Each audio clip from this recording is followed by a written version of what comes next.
Syrian refugees living in Turkey have again been forced to flee after the latest earthquake caused further damage to an already devastated region. The magnitude 6.4 quake centred on Turkey's Hatay province struck on Monday. Turkish authorities say 6 people were killed. It struck less than 2 weeks after massive tremors hit the region, killing more than 47,000 people and leaving hundreds of thousands homeless. Displaced for the second time in 2 weeks. The nightmare continues for Syrian refugees in Turkey.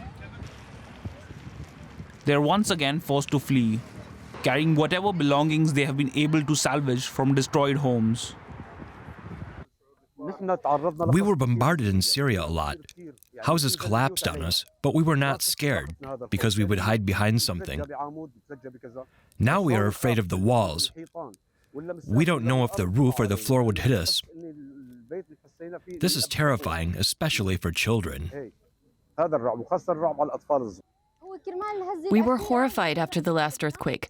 We wanted to flee and find shelter, but we don't feel safe with a roof over our head. After each tremor, we feel as if it may collapse. The house does not stand anymore.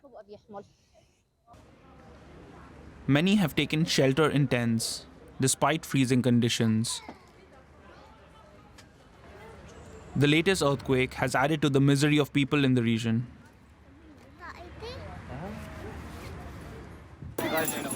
Across the border, a UN delegation visited northern Syria to assess the damage.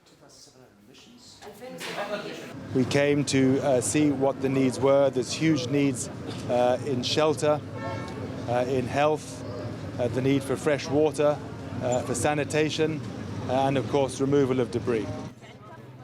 Even before the quakes, people here had been living in extreme misery. Much needed humanitarian aid has been delayed due to the fractures of the ongoing civil war. Since the disaster, more than 140 trucks carrying UN aid have entered from Turkey to rebel-held areas. But cross-border aid has been slow to reach the worst affected. Correspondent Yulia Hahn is covering this story for us. She joins us from the Turkish city of Adana in the earthquake zone. Yulia, what does the disaster do to the people on the ground? So many have already lost everything, and then come these aftershocks. Well, millions of people here in the region have been either directly or indirectly affected by this catastrophe. Their homes, their lives, their memories have been destroyed. They can't go back to their house. They can't return to their jobs. Their kids can't go to school. Hundreds of thousands of people here now have to live in tents. The United Nations estimate that 2.5 million children are in need of humanitarian assistance. And since you mentioned the aftershocks, let me give you one more figure. More than 7,000 aftershocks were recorded here in the area since the first powerful quake struck earlier in February. So this is a nightmare still ongoing. The people we speak with, in particularly the children, are scared. They are terrified. And doctors say that many earthquake survivors will need serious help with their mental health. They are depressed, they are traumatized, and they suffer from stress related to their overall situation, related to the fact that they have lost absolutely everything. 2 German ministers just paid a visit to the earthquake region. What aid did they bring with them, and what is it that is still most urgently needed at this point?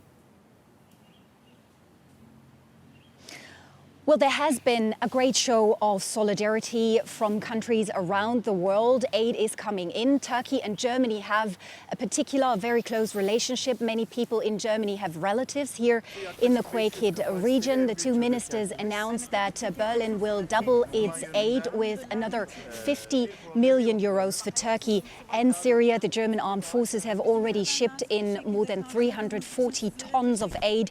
That is above all emergency assistance like tents, food, camping beds, but also generators. But the overall message, and I believe that is a very important one we've seen from the ministers, is Germany will stand by the earthquake victims here in Turkey and in neighboring Syria. It will not look away even after this disaster is no longer making major headlines, because after emergency assistance comes reconstruction, and that's going to be a gigantic task. Yulia, after 14 days in the earthquake zone, you're travelling back to Istanbul for now. What memories are you taking back with you?